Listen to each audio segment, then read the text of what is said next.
Ladies and gentlemen, this is Gaming Center.com video. I'm sure you're all familiar with the principles of Moore's Law. Well, as some of you may be aware, Moore's Law in the recent years has been becoming somewhat of an endangered species, and many technologies are being researched with the same premise that they want to save Moore's Law. Now, the reason that they need to save it, of course, is because if Moore's Law eventually breaks down, our rate of advancement in computing is going to slow down quite significantly. Now, the reasons behind all of this are mostly due to the fundamental amount, the fundamental limit, if you will, of how small, how tiny a transistor can actually become. Now, back in the days, especially if you're familiar with, say, the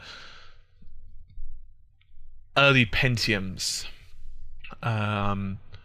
up until Pentium 2, up to even Pentium 3, you'll be aware that there was massive improvements in clock speed. You were getting, Pentium 1 at like 100 megahertz, then, went all the way up, and then we had the Pentium 2s going up to like 450, 500 megahertz, or the Pentium 3s, where it started out, actually I think it was 450, and then of course they went to about 1.1 gigahertz, and the Pentium 4, in theory, was supposed to go all the way up into the stratosphere, but it ended up not going that way because of, you guessed it, heat and power.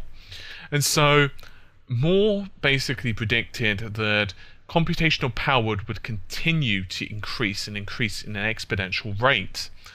But this has started to break down quite substantially, and IBM were the ones who actually started to create and lay the basic foundations, the groundwork for faster breed of light-based computing. So now you're getting researchers, and they're from the Colorado, Boulder, and MIT, and they're actually from the universities there, and they are now developing and trying to develop a new technology which will basically power and be the basis of future GPUs and CPUs. The basic premise is that they can actually translate and turn electrical signals into light, and the great news is they can actually be fabricated, in other words created and manufactured, using existing facilities and technology. Now this is incredibly important because it drastically reduces the cost and the implementation of doing this. Now, Moore's Law was actually introduced way back by a chap known as Gordon, unsurprisingly, Moore. And he was actually a co-founder at Intel. And this was way back in the mid-1960s. And the basic premise behind it was that every 2 years, the transistor count would double. And while this was happening, of course, you would actually see shrinking. So you may be aware that, for example, the Xbox 360's CPU would start at like 90 nm, then it went down to 65, and now the new ones might be 25 nm or 28 or whatever. And the purpose is, of course, to reduce heat, power, and everything else. But the problem is there's issues. When they're becoming so tiny and compact, you're starting to get situations where heat starts to build up, and you also start getting equivalent of imagine having tons and tons and tons of electrical wires close to one another. What starts happening? They start to produce a load of heat. Transistors basically are switched on and off very quickly. That's why, binary works in ones and zeros. So the basic premise is that if these electrical wires were stripped away, in other words, there were no more, they were replaced with light, then you wouldn't really have to worry. In fact, you could imagine just how fast this could eventually go. I mean, think about the speed of light, just for example. And so, Moore's Law, in theory, could continue to move forward, assuming there wasn't a new technology that drastically pushed our, understanding of computing technology. So, this new technology, known to its buddies and best friends as photonics, that's P-H-O-T-O-N-I-C-S, has a major advantage. It doesn't produce heat. There's no waste of electricity. It's, simple in that respect.